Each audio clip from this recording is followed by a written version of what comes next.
कुमार अभिषेक हमारे साथ जुड़े हुए हैं। एक तो ये फैजाबाद की सीट हो गई अभिषेक, इसके साथ सीतापुर की वो सीट हो जाती है जहां कैंडिडेट नहीं मिल रहा था इंडिया गठबंधन को। समाजवादी पार्टी ने कैंडिडेट दिया, उसने कहा नहीं लड़ेंगे। कांग्रेस पार्टी सामने लाती है, नहीं लड़े वो। उसके बाद तीसरे कैंडिडेट जिनको टिकट मिलता है वो वहां से जीत लेते हैं। तो फैक्टर्स तो बहुत सारी चीजें ऐसी चल रही थी सामने वाली, और समाजवादी को घेरा जा रहा था कि आप देखिए एक बार टिकट अनाउंस करते हैं फिर बदल देते हैं, फिर टिकट अनाउंस करते हैं फिर बदल देते हैं। लेकिन ये तो सीधा उनके लिए पड़ा और उल्टा बीजेपी के लिए पड़ा, जिसने शायद आत्मविश्वास में, या फिर जो उनके अपने नेता कह रहे हैं अति आत्मविश्वास में, बहुत फैसले शायद कर लिए।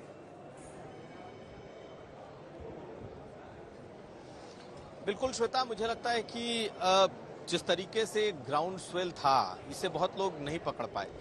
हम लोग जिस मुद्दों की बात कर रहे हैं, दरअसल उन मुद्दों ने बहुत काम किया है जमीन पर। बीजेपी को लगा कि सब कुछ ठीक है, लेकिन सब कुछ ठीक नहीं था।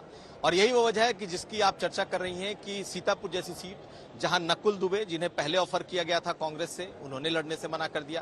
पूर्वी वर्मा, जो कि जो कांग्रेस, जो सपा छोड़कर कांग्रेस आई, उन्हें ऑफर किया गया, उन्होंने लड़ने से मना कर दिया। राकेश राठौड़, जो 17 में बीजेपी के विधायक थे, उन्होंने कहा कि ठीक है मैं लड़ूंगा, और लड़े और बड़े मार्जिन से जीते।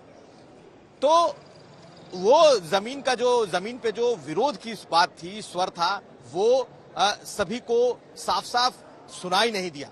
आपने अयोध्या का जिक्र किया। देखिए, अयोध्या में जो अयोध्या शहर और फैजाबाद जो है, बीजेपी 5000 वोटों की भी लीड नहीं ले पाई, जहां 50,000 वोटों की लीड होनी चाहिए थी।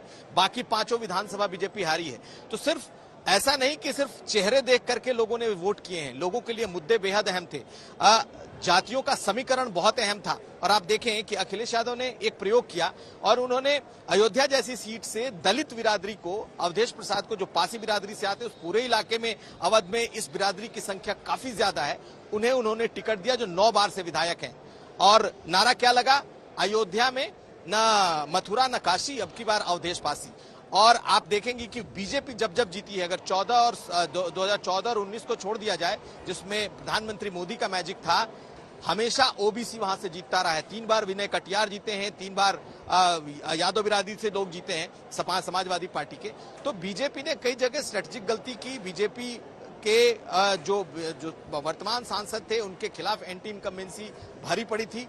इसे शायद बीजेपी समझ नहीं पाई। और मुझे लगता है कि समाजवादी पार्टी और राहुल गांधी दोनों ने, अखिलेश और राहुल गांधी दोनों ने मिलकर एक अच्छा मुद्दों का एक नैरेटिव तैयार किया, और साथ साथ जो सामाजिक समीकरण तय किए, उसने पूरे उत्तर प्रदेश में, चाहे वो इस वक्त अयोध्या आप देख लें या फिर सीतापुर जैसे दर्जनों सीट हैं, सब पर इसने काम किया। और आखिर में मैं बोलूंगा कि दलितों का एक बड़ा वोट बैंक जो शिफ्ट हुआ है, बीजेपी को वोट मिले हैं, अच्छे मिले हैं, लेकिन निर्णायक वोट दलितों ने किया है, और वो मुझे लगता है कि संविधान और आरक्षण बचाने का मुद्दा है। श्वेता, शुक्रिया कुमार अभिषेक इस बातचीत के लिए।